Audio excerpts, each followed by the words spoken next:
Hello, ladies and gentlemen. This is Mr. Vanderpool. Today we're going to be talking about two topics. We're going to be talking about trade barriers, and we're going to be talking about the self-correcting balance of trade.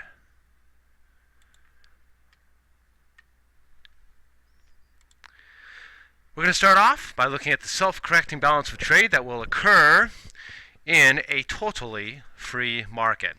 And we're going to go ahead and start off with a strong currency, and in this case we'll relate it to the dollar. So let's say the dollar is strong. So what this will do is this will make it so foreign countries have more of a difficult time buying our goods because their currency is weaker than ours, and so therefore they cannot buy as much of our goods that are priced in dollars. Okay, and this means that exports are going to fall. However, for us, because we have a strong dollar, we can more cheaply buy the goods of other countries, which means imports are going to go up. So, as we go clockwise here, we start off at the top with the strong dollar, and then our exports, or X, are going to go down, our imports, or M, are going to go up. So our exports go down, our imports go up. This means our net exports are going to fall. When our net exports fall, ultimately this is going to make the dollar weaker. We're going to have to supply the dollar to buy all of those imports from other countries. And this is going to push down the exchange rate for the dollar and make the dollar weaker. So we're going to continue going clockwise here, and we're going to now look at a weak dollar that came from the drop in net exports. Now, when we have a weak dollar, other countries can more cheaply buy our goods, so our exports are going to go up. But it's more expensive for us to buy the goods of other countries, so our imports are going to go down. So, as we continue going clockwise here, our exports go up, our imports go down, and ultimately that's going to imply that our net exports are going to go up. Now, when our net exports are going up, if people are going to be buying our exports, they are going to have to demand the dollar. So the demand for the dollar is going to go up, and this is ultimately going to make our dollar stronger again. So as we continue to go clockwise, we've gone full circle, and we're back to a strong dollar. Okay, so what this shows is that in a completely free market here, you're always going to see this movement from strong currency to, and that's going to change net exports, make them go down, which is going to make the currency weaker, which is going to go ahead and increase net exports, which is going to make the currency stronger, and you're going to see this natural back and forth, this fluctuation of the currency here.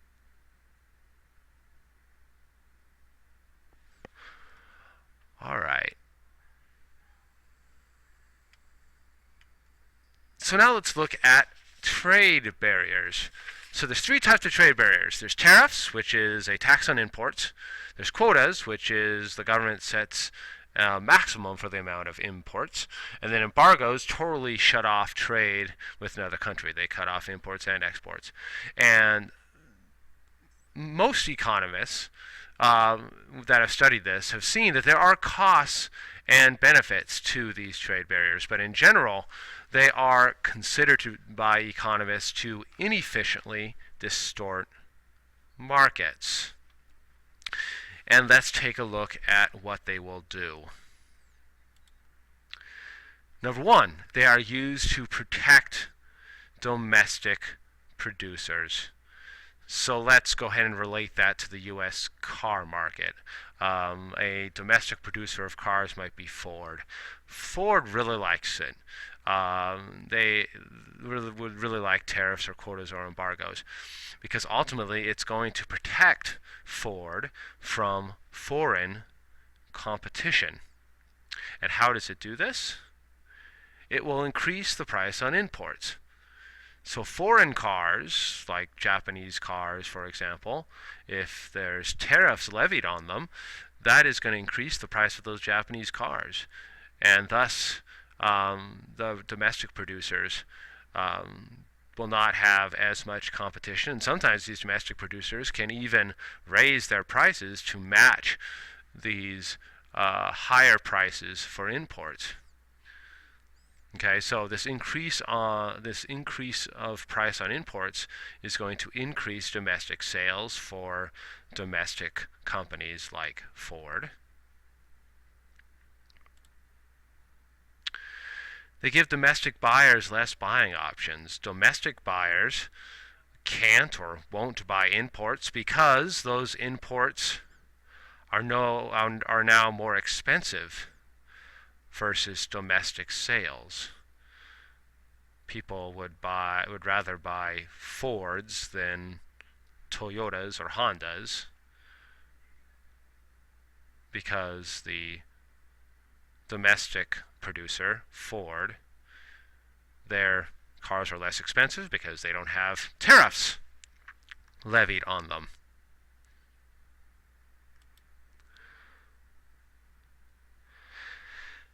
So trade barriers are sometimes used to protect infant industries. This is what is called protectionism, where in this case you have industries that are just starting out, and so countries will say, well, in order to get this industry off the ground, we're going to go ahead and try and protect this industry. And oftentimes these trade barriers will continue to exist even outside and after a industry's infancy. Once it matures, the government will still go ahead and maintain the trade barriers.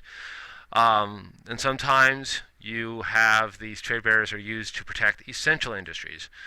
For example, industries for wars in order to protect countries. Some governments say, well, we can't rely on other countries to provide us for those goods, and so therefore they're going to establish trade barriers to protect those essential industries. Trade barriers are also used to protect domestic wages. They limit the amount of outsourcing that can happen in an economy. And trade barriers are also used to protect domestic firms from foreign dumping, where foreign governments will go ahead and dump a whole lot of cheap goods onto a market.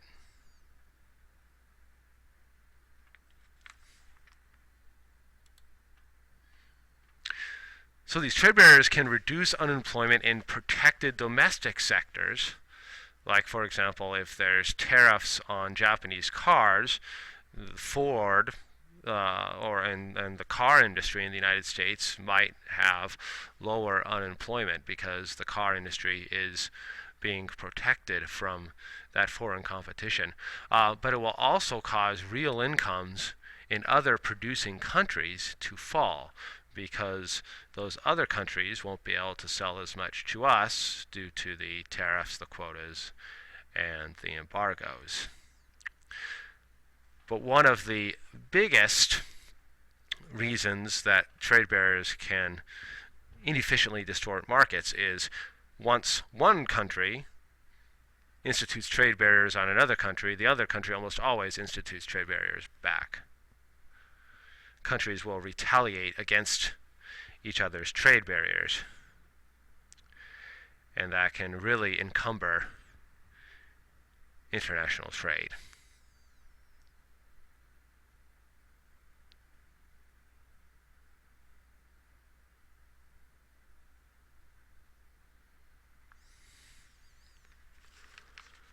All right, so let's go ahead and do the assessment here. So for number one, we're going to describe how a favorable and unfavorable trade balance corrects itself. That goes back to the first slide. And for number two, we're going to describe the costs and benefits of trade barriers. So describe for me, ladies and gentlemen, what groups are helped by trade barriers and what groups experience costs based on trade barriers. And we're looking at the second slide to answer number two.